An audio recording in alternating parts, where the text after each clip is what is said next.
Chloé Mons a vécu une belle histoire d'amour avec Alain Bashung pendant près de 10 ans.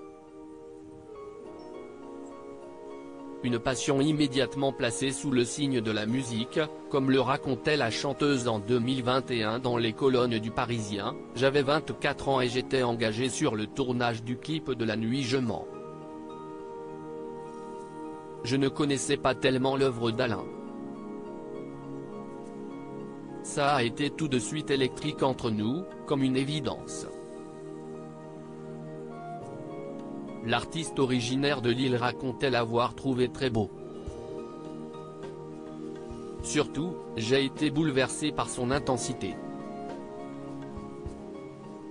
D'emblée, on s'est rendu compte que nous étions d'accord sur la façon de voir la vie, ajoutait celle qui continue d'entretenir la mémoire musicale de son mari, mort en 2009 à l'âge de 61 ans des suites d'un cancer du poumon.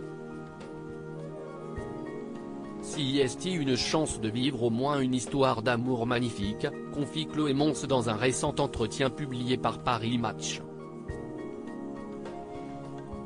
Le magazine profite de la sortie du nouvel album d'Isabelle Boulay, Les Chevaux du Plaisir, Boulay chante Bashung, pour réunir la chanteuse québécoise et la dernière compagne de celui qu'on surnommait la force tranquille du rock français.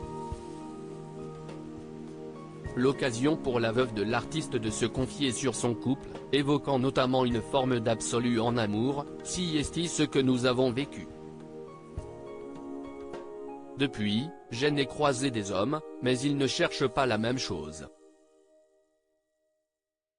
Elle ajoute, nos vies se sont percutées, on s'est mariés, on a eu un enfant, Popé Bashung, né le 22 janvier 2001, il m'a demandé de faire ses premières parties, puis de venir chanter avec lui sur scène. Pourquoi les fans d'Alain Bashung n'ont pas toujours vu d'un bon œil Chloé Mons? Les fans d'Alain Bashung ne brûlaient pas d'une même passion pour Chloé Mons. Chloé a une féminité très assumée, exacerbée, comme un félin, explique Isabelle Boulay. Les hommes auraient tous voulu sortir avec elle.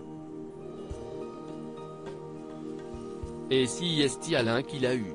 Oui, beaucoup de gens auraient aimé la voir rester dans l'ombre, abonde Chloé Mons. La complice d'Alain Bashung assure pourtant n'avoir jamais eu le sentiment d'y être reléguée. Elle précise, au contraire, il m'a toujours poussé dans la lumière.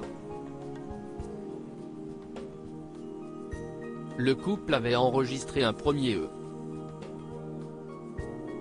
EP, le Cantique des Cantiques, pour célébrer son mariage en 2001, puis s'était retrouvé en studio 5 ans plus tard pour l'album La Ballade de Calamity Jane composé avec le guitariste Rodolphe Burger.